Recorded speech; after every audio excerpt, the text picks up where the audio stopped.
Let's talk about sex in marriage, because sex is actually an important part of it, but what if it doesn't meet your expectations? What if sex in your marriage is very, very unfulfilling? What should you do? Join us today as Dr. Sean McDowell answers that question for us.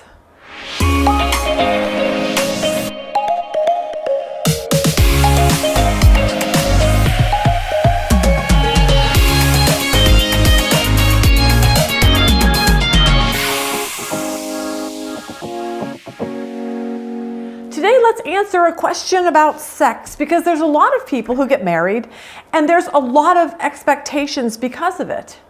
Sometimes these expectations aren't met the way we dreamed or thought that they would once we got married. So if that's you, what should you do? What if sex is very, very unfulfilling to you? Well, this question was answered in our marriage conference that we had. We called it the Marriage Questions Conference. We spent 8 hours with 3 Bible teachers, Mike Winger, Alan Parr, and Dr. Sean McDowell. And all day we asked them almost 80 questions, and they were difficult marriage questions. And Dr. Sean McDowell got to answer this one. So watch this. What can I do if sex with my spouse is not fulfilling? We all look at the movies, we see all this whatever, and you're like, oh, that's how it should be. And then you get married and you're like, oh, I don't think that's really it. So I loved how you framed that with the example of looking at movies and then maybe not experiencing a certain way based on our expectations. Because I think that's the heart of it, is we have certain expectations, what are often called scripts of ways we think sex is going to be. It doesn't meet our expectations, and so we're disappointed. It's interesting, in prepping for this, I talked through a ton of these with my wife, and she said to me, she goes, my guess is that this would probably tend to be more of an issue for women than it would be for men. That's somewhat of a generalization, but I think she's probably right. And she gave an example to me of a woman in a Bible study that she counseled who came to her and was like, I'm just not enjoying sex with my husband. And my wife's advice that I thought was so good is she said, one is you've got to mentally prepare yourself. Now, as a guy, I'm like, really? You have to mentally prepare yourself? I don't really feel like I got to mentally prepare myself. But that you laugh because you know there tends to be a difference, right? And my wife and I have had these conversations for years, just how there's a difference. And you know what, sometimes I've thought, why didn't God just wire us the same? Wouldn't it be easier? And he didn't, because he wants us to not think about ourselves and learn to love the other. That's actually when sex becomes the most fulfilling, when you're not thinking about yourself.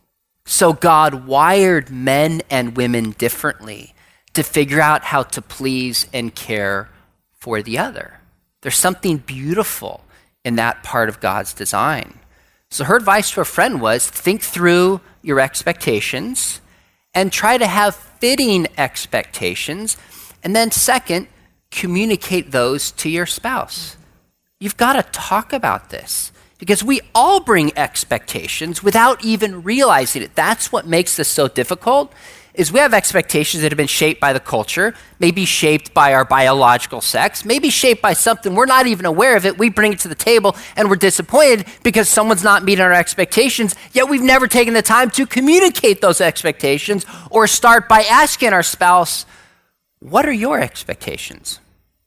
When do you most enjoy sex? What could I change or do differently so this is more fulfilling to you? Those are the kinds of questions that I think we're called to ask one another. The last thing I'll say about this is sometimes we hear, I work with students a lot, and a question I'll get sometimes from young people is, well, if we don't have sex before we get married, how will we know if we're compatible? And my answer is, sex is downstream from compatibility. If you work on your relationship first, 99% plus of the time, the sexual fulfillment is going to take care of itself. Because one of the lies in our culture is that sex is just physical. But biblically, it's spiritual, it's emotional, it's relational. And so when somebody feels loved and they feel cared for, in the vast majority of circumstances, the sex takes care of itself. I said the last thing, but I did have one more thing to say, is I would encourage you to think through, if sex is not fulfilling, it could be that there's a deeper root issue that needs to be resolved in your life. This could be a range of things. It could be things like past hurt. It could be past abuse. It could be resentment. It could be disappointment. It could be viewing pornography and how that's shaping you. Proverbs 20 verse 5 says, "A plan in the heart of a person is like deep water, but a person of understanding draws it out." So, in sum, all of us need to adjust our expectations, work on the relationship itself, but also, if there's a deeper root issue, be willing to prayerfully find out what that deeper issue is and deal with it. And then I think if you resolve that, you'll find that the sex takes care of itself.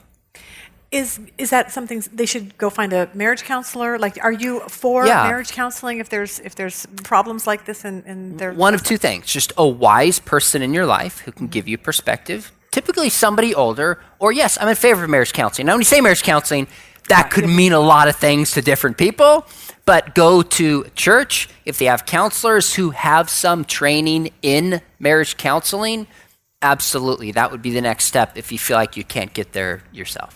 I thought Sean did a great job answering that question. And if this is something that you struggle with in your marriage, I hope he actually gave you some tools that will help you get through this with your spouse.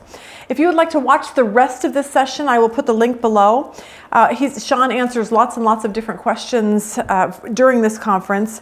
I'll put the link below for the entire conference.